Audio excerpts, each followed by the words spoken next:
Ya no importa quién me enfrente, cuán tan rudo sea el rival. Si ha hecho Michaels o John Cena, pelearé hasta el final.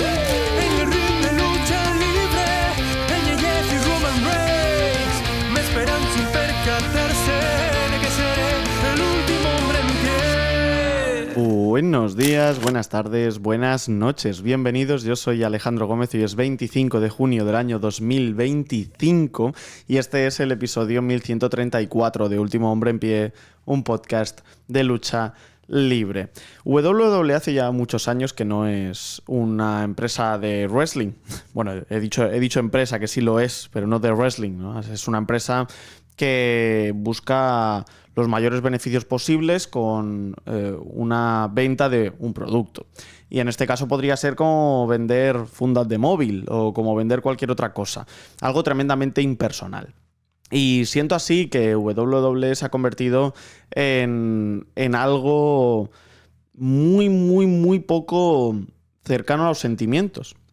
Y creo que es una concepción muy alejada de lo que es el wrestling. Y sobre todo de cómo verdaderamente lo concibe el fan y el público. Y encima creo que es un error no concebir esto como una pasión, como algo puramente sentimental. Tenemos ese componente en el deporte especialmente, pero también en este deporte espectáculo, ¿no? Pero en general en el deporte tenemos esta concepción de que tenemos un equipo y tenemos que apoyarlo en las buenas y en las malas. Y pase lo que pase, vamos a estar ahí porque queremos que le vaya bien. En este caso es distinto, porque creo que WWE no sería un equipo como tal, sino que en general el wrestling es un deporte, ¿no? No podemos centrarnos en una empresa como si fuese nuestro equipo, porque no tiene mucha lógica, porque no hay sentimiento de arraigo en ninguna circunstancia, más allá de que lo viste de pequeño, pero viste el deporte espectáculo como tal, ¿no? No es que viste WWE y te quedaste prendado como por los luchadores que tenía, ¿no? Que puede ser que sí, pero esos luchadores fluctúan y aparecen en otros sitios y te puede interesar también otro tipo de estilo, ¿no? Es el sentido de decir, esto es un deporte guionizado que tiene muchas capas, que tiene muchas aristas, y yo he decidido suspender mi incredulidad, yo he decidido pasar por alto las mofas, las burlas, las risas de mis compañeros mientras estaba creciendo en el patio del colegio, cuando me decían que yo veía algo de tíos semidesnudos, sudorosos, que no se pegaban de verdad. Y yo decidí pasar esa fase. Yo decidí pasar esa faceta, decidí ser fuerte y pensar, es que no tiene nada que ver con eso. Es que va mucho más allá de todo eso. Es que eso es solo la superficie, eso es la punta del iceberg. Y en el momento en el que tú metes la cabeza dentro y ves todo lo que hay debajo, flipas. Pero tienes que pasar ese proceso. Tienes que pasar el proceso ese de pensar realmente que tú eres el rarito, de pensar que tú eres el chaval o la chica que está ahí apartado viendo algo que para el resto es una mofa o que para el resto es de niños, ¿no? Por así decirlo. Esto ha pasado muchos años. Y muchos de los que escucháis este podcast entiendo que habéis tenido también esa misma sensación. A mí me ha pasado en particular. Y aún así, de repente, te das cuenta de que cuando pasan los años, no solo se acepta, sino además la gente que se hace mayor y que decía que eso era de niños, luego se interesa. Y luego le apetece. Y luego te pregunta y luego piensas, a lo mejor no era tan de niños, ¿verdad? A lo mejor es que teníamos una idea errónea, una concepción equivocada de lo que era la lucha libre. Y pensándolo fríamente, todo eso eran sentimientos. Todo eso era pensar en querer que ganase en su día John Cena, en odiar a Randy Orton o viceversa. No lo sé, cada uno tenía sus gustos, ¿verdad? El pensar que gente como CM Punk iba a crecer y se iba a convertir en una mega estrella y que realmente te entendía porque tú eras también un poco el renegado, tú eras esa persona que estaba algo más en las sombras. Tenías para todos los gustos. Tenías a Jeff Hardy, el tío loco que decías, wow, qué espectáculo, ¿no? Y se juega la cabeza por nosotros. Nosotros que lo estamos viendo desde nuestra casa, que flipamos y lo vemos y alucinamos. Y tenías todos esos alicientes, con todos esos enganches al wrestling, que lo hacía tremendamente personal. Y muy pocas cosas, desde mi punto de vista, te pueden ofrecer lo que te ofrece la lucha libre. Porque es deporte y porque es espectáculo a partes iguales. Y porque sí, porque el resultado está predefinido y guionizado, pero sí, también es algo que muy difícil de explicar, que tienes que vivirlo para entenderlo, que has tenido que tener un vínculo, aunque sea mínimo, para poder realmente comprender qué hay debajo, qué hay más allá de la superficie, que no es solo esa gente que se pega de forma falsa, por así decirlo, ¿no? Sino que hay mucho más. Y entra en juego, por supuesto, como decía, la suspensión de la incredulidad, pero entra también en juego ese amor por esta concepción tan abstracta, tan rara de lo que puede ser un deporte o de lo que puede ser un espectáculo. Es lo mejor de los dos mundos. Lo mejor del deporte y lo mejor del espectáculo. Y WWE creo que, sinceramente, desde la llegada de TKO, lo ha comprendido de forma errónea, os diría. Y se ha centrado en entender que esto era una empresa y que esto era un negocio. Desde que Vince en la última etapa se coloca al cargo supremo y a partir de ahí se cierra en banda y su junta directiva le apoya incondicionalmente a pesar de todo, ya vimos un viraje de una WWE hacia un lado mucho más corporativo. Yo diría que desde que entra en bolsa eso se nota, es mucho más prominente porque necesitan contentar a unos inversores. Desde la llegada de TKO eso se multiplica por 100.000 y TKO no entiende este deporte espectáculo como lo entendemos nosotros. Lo entiende desde el punto de vista única y exclusivamente monetario y empresarial. Cuánto dinero nos puede ofrecer, cuánto rédito nos puede dar y en cuánto de tiempo nos lo puede dar. Y es un problema.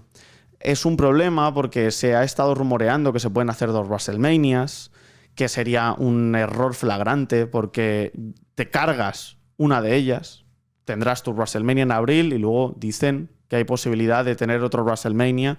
Eso acabaría por descolocar por completo al aficionado y por hacer perder valor a la primera WrestleMania icónica una vez cada año.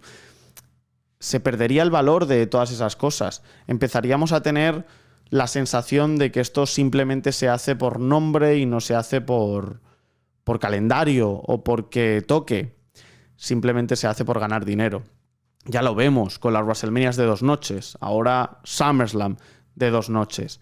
Ya lo vemos con los shows que se hacen en Arabia Saudí, que ni siquiera te planteas cancelar un evento cuando hay una guerra en la región y ni siquiera te lo planteas.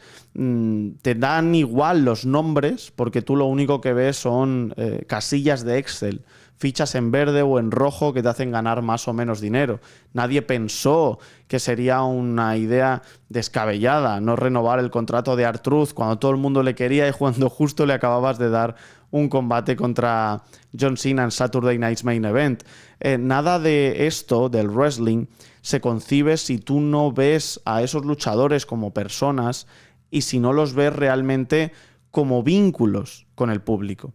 Si ese vínculo lo pierdes, estás muerto. Y Triple H o Nick Khan han menospreciado a los fans durante mucho tiempo. Lo que creo que no entienden es que sin esos fans, que no van a estar ahí incondicionalmente, no lo van a estar, no van a estar ahí para siempre, va a haber un punto de no retorno, en el momento en el que no hagas las cosas bien de forma consistente, en el que el público se va a escapar. No, esto no es una fórmula mágica en la que tú vas a proponer shows y todo va a ser sold out y todo va a ser maravilloso. Llegará un punto de inflexión en el que el público se queje, en el que el público se harte y en el que el público diga adiós. Y la diferencia con otro deporte es que tú, por ejemplo, puedes ser del Real Madrid, del Boca Juniors o del Pachuca, que los vas a ver en primera división, en segunda o en tercera. Si WWE empieza a dar un producto que no funciona o empieza a no poder epatar a los fans, ese público se va y ese público no vuelve en varios años. Y luego, para volver es muy difícil, porque tienes que volver a conectar con todos los luchadores, con todas las historias y con todo su background. Y WWE tiene que tener cuidado en ese aspecto porque está impersonalizando. Está desposeyendo de vida y de alma el wrestling. Y tienen que tener claro que esto no es lucha libre. Y que a partir de aquí vas a tener que darle al público, no sé si lo que quiere, porque el público muchas veces no sabe lo que quiere, ahí estoy de acuerdo.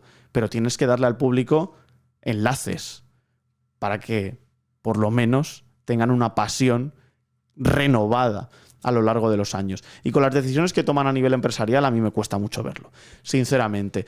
Es un debate, no sé si casi personal, ¿no? Y casi filosófico, ¿no? Sobre la concepción de lo que es el wrestling, pero sinceramente me parece que WWE con TKO se está alejando mucho de cómo concebí yo la lucha libre, ¿no? Evidentemente el wrestling nos encanta a todos, pero sí que es verdad que llega un punto en el que te alejas un poco de la visión que tienen a nivel puramente de cómo realmente entienden esta concepción para mí tan mística y tan especial de algo como es lucha libre, ¿verdad? De algo como el wrestling. En fin, señores, reflexión que quería tener en esta editorial en el día de hoy. Sin embargo, vamos a hablar con el bueno de Edgar en la primera parte del programa sobre un NXT que ya lo digo, cuando los protagonistas son los hombres no suele ser un buen show, cuando las protagonistas son las mujeres suele ser un buen show. Ayer le tocó ser protagonistas a los hombres. A ver qué me cuenta Edgar en la primera parte del programa, y en la segunda voy a hablar con Javi Chorbas y lo voy a hacer sobre la lucha libre ultraviolenta y sobre ese Jun Kasai contra el Desperado, que nos volvió a demostrar que el wrestling puede ser maravilloso y puede ser un arte y lo puede ser también con reglas extremas. Así que vamos allá porque da para podcast. ¿Quieres ser el último hombre en pie? Suscríbete y apoya este podcast a partir de 1,99 € al mes. Este no es Edgar, este es Iván Beas. @Iván_Beas4, porque así ya lo digo y no tengo que repetir tus redes sociales más, ¿eh? ¿Qué tal? ¿Cómo estás? Hostia, tío, estás cogiendo una buena racha. Sí. Creo que por fin estás pillando el truquillo de qué va este rollo, ¿no? ¿Sabes? Del rollo de que los mejores invitados te dan las mejores visualizaciones, el dinero, el contribuyente, ¿Sí? ¿sabes? Sí, ¿tú crees que es eso o no? Vas siguiendo el sistema, sí, yo creo que sí. ¿Sabes? O sea, por cierto, el otro día, cuando vine, que me llamaste lo de vagabundo indeseable, ha tenido mucho calado, esto de vagabundo indeseable. Sí, bueno, a ver. La próxima vez. Factos. Sí. O sea, la próxima vez mejora un poco el repertorio. Estaba mirando antes, ¿sabes? Porque yo siempre que me preparo para venir a tu programa mucho, pues siempre lo hago. Me fijo en una cosa. A ver. En el logo ¿sabes? Los ojos en el logo. Sí. Hostia, no están más separados de lo normal de lo que tienes tú. Es que a mí me lo parece. No sé, me da cosas. Si lo acercamos un poco, si lo ponemos a un niño por las noches y le ponemos ese logo, a lo mejor se asusta. Yo de ti. O eso, no sé, o eso cambio, os hace fan del wrestling, una de dos. Yo te diría que la segunda. Fan de Último Hombre en Pie no lo sé, pero fan del wrestling seguro no, que es. yo siempre digo fan del wrestling, fan de Último Hombre en Pie no creo. Pero fan del wrestling, oye, déjate. Qué falsa humildad que denotas, que destilas, de verdad. Es lamentable. Tío, Es lamentable. Petardazos. Estás de resaca todavía, ¿eh? No. Bueno, para aquellos que no lo sepan, este señor y yo salimos de fiesta juntos hace unos días. No hablemos de nuestra vida privada, pero bueno, pasaron cosas. Nos lo pasamos muy bien. Pasaron no cositas. Vamos a engañar. Pasaron cositas. Pasaron cosas. Mucha calor. Estamos. Hoy leía una noticia que decía: llegará a España la primera ola de calor. Y digo, ¿y entonces qué ha sido esto? Sí, o sea, estamos pasándolo a 30 grados todos los días. ¿Qué narices ha sido esto? Parecemos ya los países sudamericanos que ya normalmente pasan ese calor. Sí. Y ahí, o sea que no les compadecemos porque, madre mía, hostia, qué calor. Sí. Mira, hablando de compadecer, voy a empezar fuerte. Yo me compadezco un poco ya de NXT últimamente, ¿eh? Están teniendo no demasiados buenos shows y... Ostras, tío, te diría que... que la división femenina cuando no está se nota y se nota mucho. Y siento repetirme, pero es que creo que quien se repite es WWE, ¿no? En esta marca de desarrollo, teniendo en cuenta, ostras, tío, que es que tienes un main event de mujeres en el que gana Jordynne Grace, se va a enfrentar en teoría a Jacy Jayne en Evolution, pero el resto es división masculina y la verdad es que no veo de dónde tirar más que de Jevon Evans ahora mismo. Bueno, yo creo que lo que le está pasando a NXT ahora es que le falta identidad en la división masculina. Sí. Porque yo creo que tiene nombres y tiene talentos que pueden ser importantes y que tienen un peso en el grueso de NXT ahora mismo, pero lo que estamos viendo es que no están acabando de dar ese paso, de dar ese clic para convertirse en un powerhouse, en una persona potente. Y mira que hay nombres, ¿eh? O sea, podemos decir Ricky Sainz, podemos decir, bueno, Bafemi no lo cuento porque es el campeón en este caso. Tenemos a Ricky Sainz, tenemos a Jevon Evans, lo decías bien. Están intentando pushear un poco a Jasper Troy, a este chico que hace unas semanas también estuvimos hablando que está muy verde, aunque poco a poco parece que va mejorando la cosa, que al final es así, es el progreso. Sí. Pero sí que es cierto que sí que vemos una calidad un poco más baja que con las mujeres, pero yo creo que esto viene por el tema de que no hay una identidad clara, no hay una persona referente, porque Obafemi me puedes decir que es un referente, pero es que también lo comentábamos hace unas semanas, le faltan rivales, le faltan gente que le pueda plantar cara. Ethan Page es un grandísimo personaje, lo hace muy bien, es un gran trabajador, pero yo creo que esta historia con Ricky Sainz no debería ser por un título norteamericano, un título mediano dentro de la división, sino que debería ser por un título mundial. O sea, están para más cosas. Sí. Si es que están ahí es porque o los planes que tenían para el futuro no les ha salido bien, esa es una. O la segunda, en la que creo que es la más clara, es que no encuentran a nadie, en la división masculina me refiero, porque en la femenina lo comentas bien, es totalmente diferente. No encuentran a nadie que pueda ser esa figura. Sí. Ese es un problema. Es un problema muy gordo. Es un problemón porque en el Performance Center tampoco veo que haya nadie que pueda ir hacia arriba. De Evolve hemos visto algunos nombres, pero creo que ninguno para ser campeón. Por ejemplo, Sean Legacy está haciendo un buen trabajo, pero no lo veo en ningún caso para ser campeón de NXT.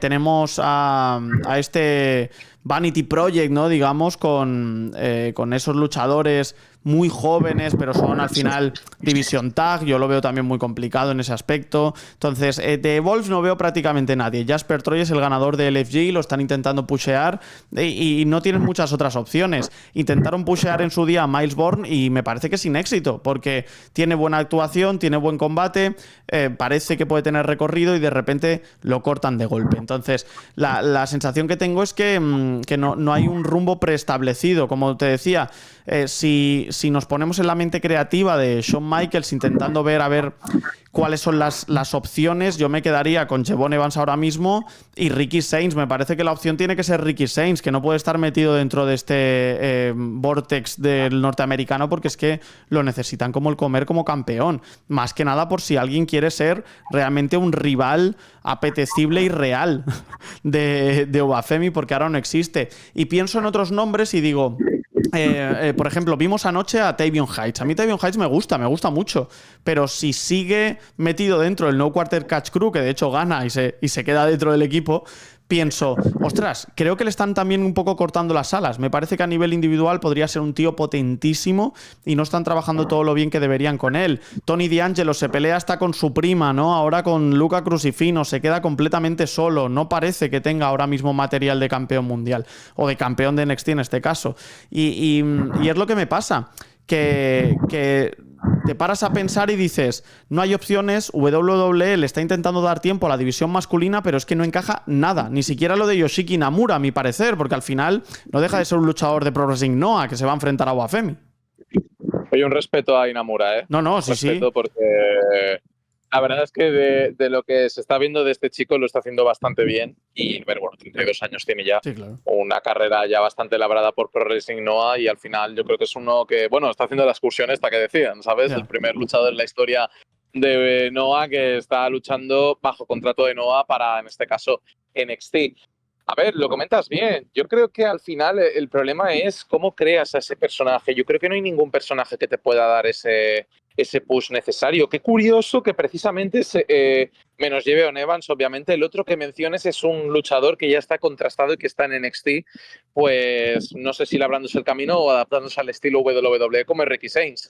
Es que yo creo que, por ejemplo, lo que está pasando es, y esto también lo podemos extrapolar un poco en la división femenina con Jordan Grace, uno, Blake Monroe, dos, por ejemplo, Blake Monroe, Mariah Bay, como quieran llamarle todo el mundo, que son luchadoras que ya vienen de un bagaje. Sí, sí. O sea, los luchadoras luchadoras que han estado en el Performance Center entrenándote para adecuarte al estilo WWE, les falta algo para no ser, para ser una estrella, podemos Ya. decirlo, dentro de la división de este territorio de desarrollo como es NXT, ¿no?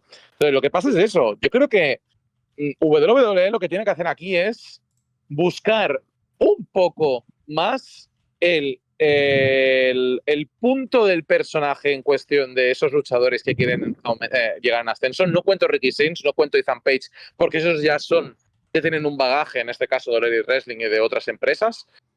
Pero a aquellos que tú los has formado y los has puesto ahí dentro del Performance Center y en NXT, lo que tienes que hacer es que se explayen un poco más en su personaje, porque es que son la mayoría personajes muy planos. Ya. O sea, no tienen nada que nos puedan dar. Hostia, pues me llama la atención. A ver, pues te pongo el ejemplo de Obafemi. Obafemi, por ejemplo, es un buen luchador, es un portento físico espectacular, nos lo está demostrando, pero es que su reinado está ya siendo caduco por el simple hecho de que lo están estirando tanto al no tener rivales, como hemos dicho, Claro. pero es que su personaje es muy plano. O sea, Bueno, tú no. lo ves y dices, ostras, vale, es el personaje del rudo fuerte, ok, pero esto no me lo puedes estirar un año. Sí, ¿Sabes? pero si el problema no es de Obafemi, y no me parece que sea tampoco problema del personaje de Obafemi. A mí me parece que el problema es que no tiene a nadie enfrente. Has construido a un No, tío que pues era no, pues no potentísimo. hay rivales. Claro, y salió de No la hay rivales. nada. Salió de la nada, porque tenía 10 combates y de repente en 10 combates se convierte en campeón. Y al final, pues mira, fíjate dónde está, ¿no? Y es un tío que lo ha petado. Entonces, yo creo que quieren seguir la fórmula con gente como Jasper Troy, pero me parece que Obafemi ya tenía los mimbres. Sin embargo, yo veo a Jasper Troy y lo veo muy por debajo. Pero claro, es que lo comparamos con Obafemi, que es una bestia parda. Entonces, a mi parecer, ahí flojea mucho en cuanto a la división masculina. Yo reitero, no veo ninguna figura que se posicione como la siguiente gran cara de NXT. El único que veo es Ricky Sainz y Jevon Evans si apretan un poquito con él. El resto no lo veo, porque a Ethan Page lo veo en roster principal directamente. Bueno, también es que es lo que decíamos. Las figuras contrastadas que ya vienen de otras empresas y que están teniendo, lo has dicho bien, esos nombres, excepto Jevon Evans, son nombres que ya están contrastados y que ya son carne de roster directamente, de roster principal. Lo que tiene que hacer es lo que digo, o sea, yo creo que tienen que incidir un poco más en aquellos luchadores que tienen que son cantera o WWE, que los ha fichado WWE para hacerlos a su imagen, pero que no están consiguiendo dar el clic. Yo creo que es un problema más de personaje que no de wrestling, porque el wrestling que muestran, o sea, tienen una buena calidad de wrestling. Al final NXT es un programa que vemos muy buena calidad de wrestling, más que de storylines y más que de promos y todo esto, porque al final son chavales y están aprendiendo. O sea, que ya nos ponen en el foco. No obstante, o sea, si tú estás aprendiendo, NXT te tiene que servir para que luego cuando des el trampolín al roster principal puedas hacerlo de la mejor manera posible y no tengas cagadas, no tengas problemas o no tengas o puedas tener, mejor dicho, esa conexión con el público, ¿no? Y eso es lo que creo que pasa. Yo creo que en NXT ahora mismo no hay muchos luchadores que muestran su calidad en el wrestling, pero es que luego cuando tienes que hacer promos, cuando tienes que contar una historia o lo que sea, sin contar obviamente el combate en sí, es un problema bastante notorio y severo. Y yo creo que esto lo estamos viendo en los últimos meses con varios luchadores. Has puesto el ejemplo de Miles Borg. Ese es un ejemplo muy claro. Yo creo que es un chico que tiene mucho potencial, pero que todavía le falta exprimir muchísimo en cuestiones de talento. Y en esa rivalidad que tuvo por el campeonato le pasó eso. O sea, la gente no conectó con él por las promos que hacía, porque la lucha no lo hacía mal, o sea, era buen luchador y tenía muy buenos dotes, pero es que a la hora de hacer promos, de explicar la historia, de tener esa rivalidad con el campeón, con Obafemi en este caso, era muy pobre, Sí, o sea, era muy desequilibrado. y aún así Y estaba eso al bien. final, Y aún así estaba bien, ¿eh? Lo que pasa es que no le das vuelo. Yo no creo que sea el problema de cómo lo dice o lo que dice, porque al final tiene una historia detrás que es potentísima. Al final es el primer luchador parcialmente sordo de la historia de WWE. Pero es que ya no sí, es pero eso. eso no lo explotaron tanto como parece. Exacto. Claro, si es que ese es el tema. Si no le das vuelo a tus personajes, es muy complicado que la gente sienta que tiene un vínculo con esa persona o se sienta atraída por el nombre, ¿no? Está claro. Oye, la última que te pregunto, rapidísima, porque hemos pasado muy por encima del main event. Ya pasando del tema masculino, Jordynne Grace, campeona en Evolution, ¿no? Si es que no es Blake Monroe la que se acaba enfrentando a Jordynne Grace, porque antes de Evolution tenemos NXT Great American Bash. Bueno, era lo esperado dentro del combate, que estuvo bastante bien, hay que decir, este combate a 4 esquinas, para considerar aspirante. A ver, era de cajón que iba a ser Jordynne Grace, Sí. y que seguramente de momento en Evolution ya se ha anunciado que va a ser contra Jacy Jayne ese combate por el título. Bueno, era lo esperado, ese va a ser la próxima gran cara visible dentro de la empresa. Y en ese caso, es que tampoco hay que comentar mucho más. Es la luchadora más notoria, la luchadora más completa de las 4 que estaban, contando Sí. las 4 que estaban en este combate. Era la que todo parecía favorito. Sí que hubo en algunos momentos que dije, hostia, ¿quién era James? Ojo, cuidado. ¿Sabes?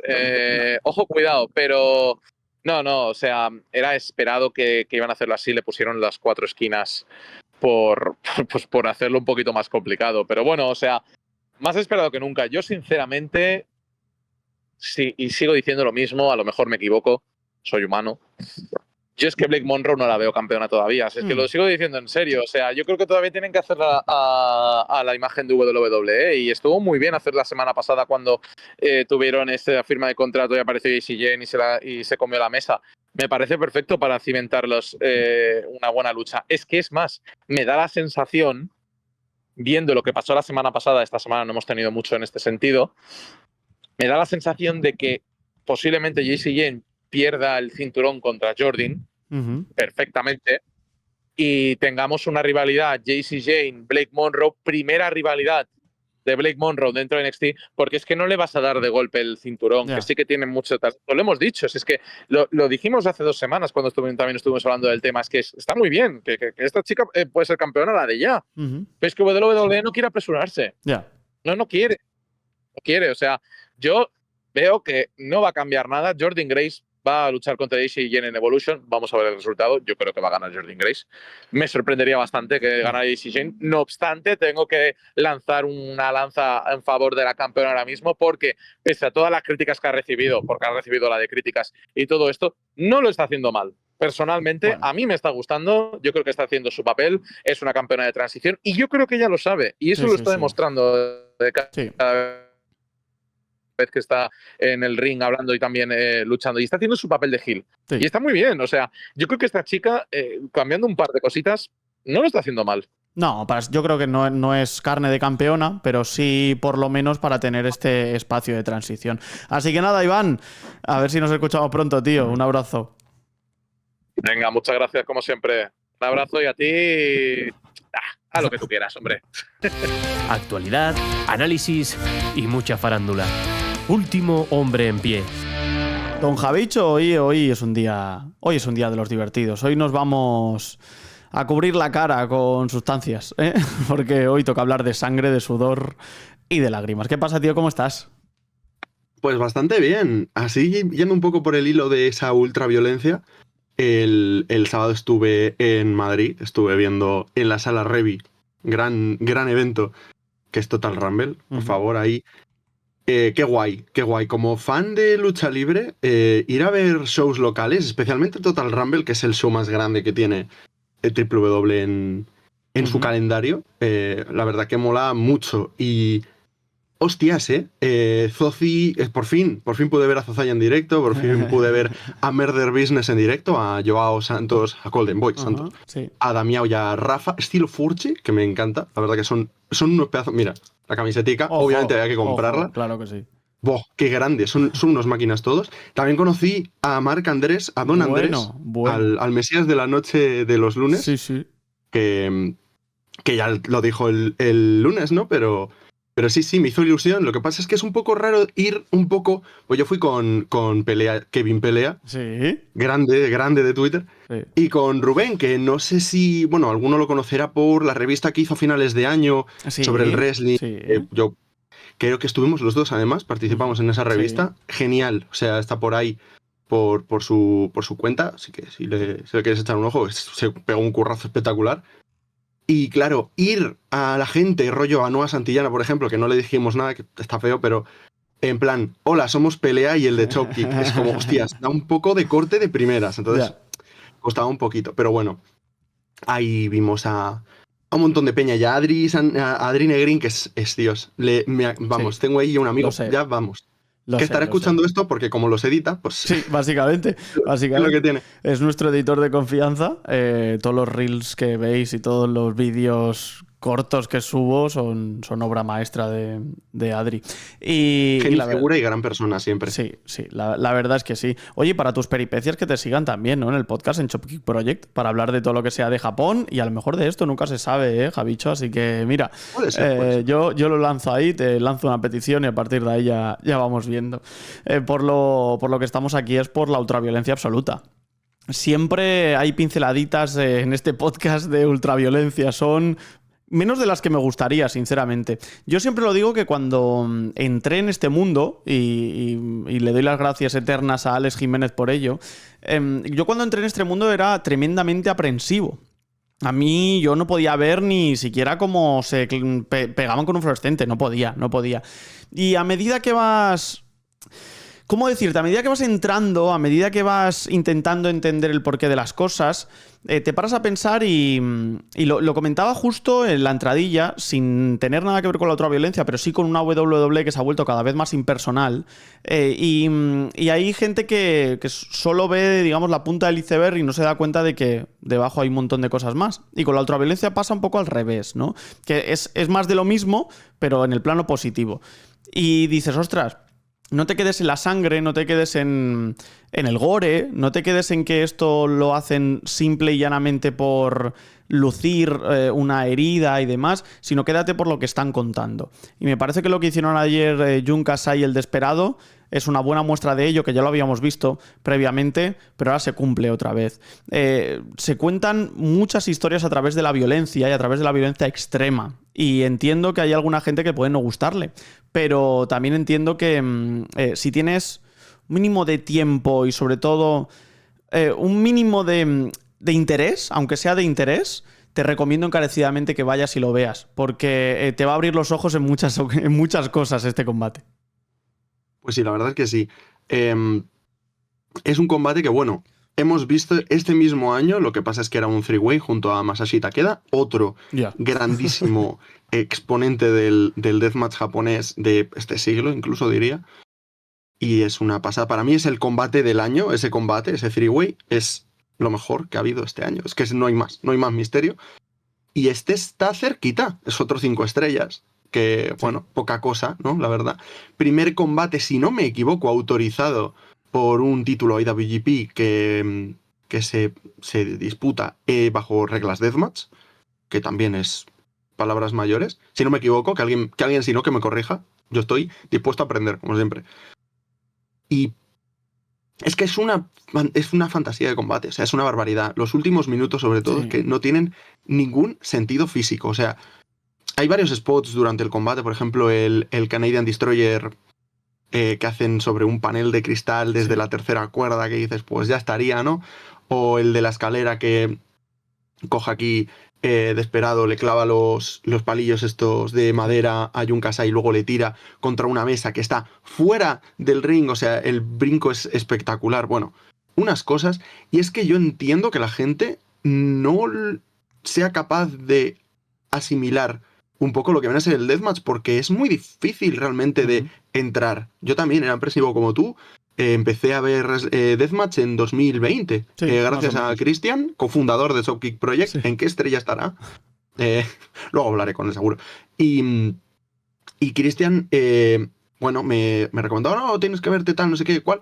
Y si no me equivoco, el primer combate que yo vi de Deathmatch fue Yuko Miyamoto contra Toru Sugiura, que son dos de los mejores también Deathmatch de esta última década, 2 últimas décadas. Y es que era en plan, no quiero mirar, pero claro, es que mola mucho el combate. O sea, realmente mucho cristal, demasiado cristal. Y que había más cristal que en una temporada de Breaking Bad. ¿Esto qué es? Sí, sí, sí. Y no... Era muchísima cosa que dices, no sé qué estoy viendo. Ujú. Es como un accidente de coche al final. Sí. Igual no deberías ver, pero miras porque no puedes hacer otra cosa realmente. Mira, Son cosas que pasan. además es un ejemplo perfecto, porque cada vez que hay un accidente en una autopista, por ejemplo, la gente piensa, ostras, vaya talegazos se han pegado, ¿no? Y tú reduces la marcha a límites insospechados para intentar echarle un vistazo, a ver si alguien se ha roto una pierna, a ver si hay algún hilillo de sangre por ahí, a ver si puedes contárselo a tus amigos, ¿no? Y somos así, como seres humanos somos un poco así, que de repente tú en cualquier circunstancia dirías, no, hombre, no, yo no quiero ver una pierna rota, pero tú te paras a ver si en el accidente se ve algo, ¿no? Y con el wrestling pasa lo mismo. Y pasa lo mismo como concepción general, yo te diría, de la lucha libre, que muchas veces es muy... hay demasiado estigma, está demasiado estigmatizada y yo creo que se está rompiendo esa barrera poco a poco, que si con la llegada a Netflix, con la llegada al público algo más casual, etcétera, ¿no? Evidentemente, la ultraviolencia es un género muy de nicho dentro de un deporte espectáculo ya muy de nicho. Entonces, claro, es el nicho del nicho y yo no le pido a nadie que lo consuma si no le gusta, pero sí que le pido a la gente que está escuchando esto que le dé una oportunidad. Aunque sea este enfrentamiento, porque este combate no tienes ni idea de la historia y no pasa nada. Porque la historia también te la cuentan ellos dentro del mismo enfrentamiento. Ellos venían ya de tener varios combates y ya venían de ofrecernos grandes espectáculos a nivel visual, a nivel wrestling y a nivel historia narrativa. Y pasa lo mismo aquí en este tercero. Entonces yo creo que son entes por separado, que si los juntas son extraordinarios. Tú decías 5 Ric Flairs, sí o sí. Y a mi parecer, este es una buena muestra de ello. Entonces, quizá es el momento de pensar y decir, bueno, a lo mejor no me gusta la sangre. Aquí no hay jeringuillas, nadie se clava jeringuillas. Aquí nadie se da un cabezazo con un bloque de cemento. Eso son cosas que hemos visto. Aquí nadie se pincha en ningún sitio ni se hace cortes antirreglamentarios. También lo hemos visto. Eso, quizá eso ya es demasiado. Quizá eso ya para el segundo visionado. Pero para este primero, no me puede parecer una mejor introducción a la lucha libre ultraviolenta. Sí, probablemente. De hecho, es que es porque la historia que cuentan, Jun Kase y el Desperado se han enfrentado ya varias veces en Takataichi Mania, se han enfrentado en shows en shows ultraviolentos producidos por una persona concreta, Barb Sasaki, en este caso, que era el árbitro de este combate, además, o sea, gran amigo de muchos de esos luchadores. Y coño, es que Jun Kasai, por ejemplo, le pegó un puñetazo al Desperado en su primer combate, le partió la mandíbula, y desde entonces el puño que usa él, Desperado, se llama el Loco Mono, porque Crazy Monkey es Jun Kasai, es el mote de Jun Kasai. O sea, son pequeñas cositas. Además, el hilo conductor también, durante cierto momento del combate, se basa en esos puños. Porque precisamente Jun Kasai le partió la mandíbula al Desperado con esos puños. Y el pinche loco y su Reverse Tiger Driver son dos finishers que son prácticamente iguales. O sea, al final son el Double Underhook y es un Facebuster o un Pile Driver, es una de las dos. Y de hecho la usan las dos a prácticamente el antojo de cada uno porque son homenajes que llevan entre ellos dos. Entonces, son cositas que se van tal. Pero claro, son grandísimos amigos y están dispuestos a sufrir juntos. Que eso es otra cosa aparte. O sea, el Deathmatch, realmente tú dices, ¿qué sentido tiene? Que es a lo que iba antes, que se me había ido. De hecho, también era otra cosa que iba a decir hace ya un rato, pero bueno, juntamos todo. En este caso es, ¿por qué te gusta la lucha libre? ¿Qué se le ve a la lucha libre? Y es que realmente yo no te sabría decir qué me gusta en concreto de la lucha libre, pero me hace sentir unas cosas que no me hace sentir, por ejemplo, un combate convencional. Yeah. Es esa violencia, el ir muchísimo más allá que el ser humano normal, a unos niveles de tolerancia del dolor inusitados que no tienen ningún sentido, y es básicamente un instinto, yo creo, primitivo de mono ve sangre, mono o, y ya está. No tiene mucho más misterio. Y a lo que me iba yo también era un poco al deathmatch, que no solo el japonés. El japonés yo creo que es el máximo exponente en cuanto a violencia bien ejecutada, pero muy bien producida y muy limpia, aunque es bastante irónico y bastante contraproducente. Sí, que no es violencia por la violencia. Que eso quizá es algo que no entiende el que no ha visto nunca lucha libre ultraviolenta y solo la ha visto desde fuera. No es voy a cortarme, voy a pegarme con fluorescentes, o me voy a clavar alambre de espino, o me voy a tirar desde aquí, voy a romper un cristal por hacerlo. No, es porque tiene sentido narrativo. Yo creo que eso tiene que quedar muy claro, porque además de que tienen que ser grandes amigos los dos que están ahí, porque se tienen que cuidar mucho más que un luchador convencional, que ya se tiene que cuidar con su compañero y rival, sino porque es que tiene sentido narrativo. No es algo que se haga por el gore. Yo creo que eso hay que entenderlo también para comprender realmente qué es la lucha libre ultraviolenta. Sí, y de hecho, prácticamente de veces el deathmatch ultraviolento ni siquiera es más peligroso que un combate normal, muchas veces, ¿eh? Simplemente me corto la segunda capa de la piel y poco más. O sea, Jun Kasai, por ejemplo, a lo mejor puede pelearte 4 deathmatches en un mes. Y, por poner un ejemplo, no tiene nada que ver con Mercedes Moné en concreto, pero Mercedes Moné, en medio de un evento, se troncha el tobillo contra Willow en una caída tonta. Yeah. Es que es la primera que se me ha venido a la cabeza, la verdad. Sí. Darby Allin, por ejemplo, se deja la espalda por completo, parecía que se había muerto en el combate de retiro de Sting. El tío vuelve y se la pela. Yo he visto a Drew Parker pegarse un corte aquí espectacular en toda la espalda, atársela a tope y terminar un combate, y ganarlo además, porque tenía que ganar ese torneo. Son cosas que son por amor al arte, y eso también hay una cosa muy concreta. Tú llenas un Korakuen con 1.700 personas o 1.600 personas o las que sean, y tú lo estás haciendo también por entretener a esas personas que han pagado su entrada a verlo. No es esto de, no, es que es por un perrito caliente y un apretón de manos. En Japón, por ejemplo, no es tan habitual. O sea, hay mucho wrestling muy amateur y muy tal, pero este tipo de cosas, coño, pagan bien. Sí. Parece que no, pero pagan bien. Luego yo me he visto, justo después de que sí que es verdad que ha sido un poco flojo, en el sentido de, no es un 5 estrellas, lógicamente, pero me he visto de DPW un Mad Dog Connelly contra Matt Tremont que tuvieron el día 15. Es un combate bastante guay, hardcore, no es deathmatch, pero es hardcore fuerte, con sangre, con tal. No hay fluorescentes, no hay cristal, pero es un combate hardcore también. Y oye, está muy bien. Y al hilo de lo que yo había dicho al principio, principísimo, el tercer combate de Total Rumble fue Elvis Harrison contra Junke, que son dos leyendazas del wrestling español, que tenía de árbitro especial al Caretaker, que también otra leyendaza, y fue un combate deathmatch incluso. No había cristal como tal tampoco, pero sí que hubo alambre de espino, sí que hubo un rallador de queso ahí en la frente de uno, un montón de cosas, sillas, mesas, un montón de latas también. Hubo un momento también para brindar con 3 chupitos entre los 3, que también estuvo muy bonito.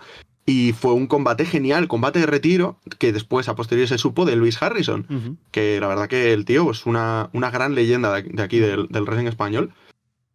Y el combate estuvo guapísimo. Y es otro combate hardcore que, dentro de lo que cabe, no es ultraviolencia, pero sí que es violencia más allá de la violencia. Y oye, yo 10 de 10. Sí, yo creo que hay que abrazar el wrestling en todos sus conceptos, como hay que abrazar los estilos de música o los estilos de baile, por ejemplo, ¿no? Me parece que todo tiene su encanto visto con cierta perspectiva, ¿no?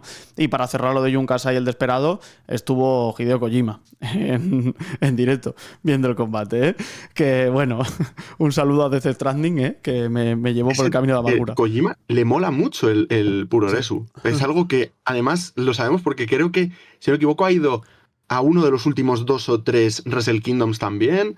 Y al tío le gusta mucho New Japan, le gusta bastante. Entonces, pues oye, eso mola, la verdad. O sea, de hecho, no tiene nada que ver, pero el que ha ganado las elecciones de alcalde de Nueva York por la parte demócrata, el que se va a presentar el año que viene, que es Zoran Mamdani, creo que se llama, estaba en All Elite viendo el Kenny Omega contra Bryan Danielson y viendo cuando debutó CM Punk en All Elite en Chicago. O sea, hay gente que no te esperas que sea fan de la lucha libre y les tienes. Viva el wrestling. Es que te los esperas en cualquier parte, es muy gracioso. Viva el wrestling, o sea, no viva el wrestling, así que nada.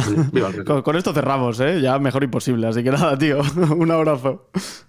Un abrazo. Queremos ser el jefe de la mesa y no lo conseguimos. Último hombre en pie. Ayer Cody Rhodes daba una entrevista y lo que dijo te sorprenderá, ¿no?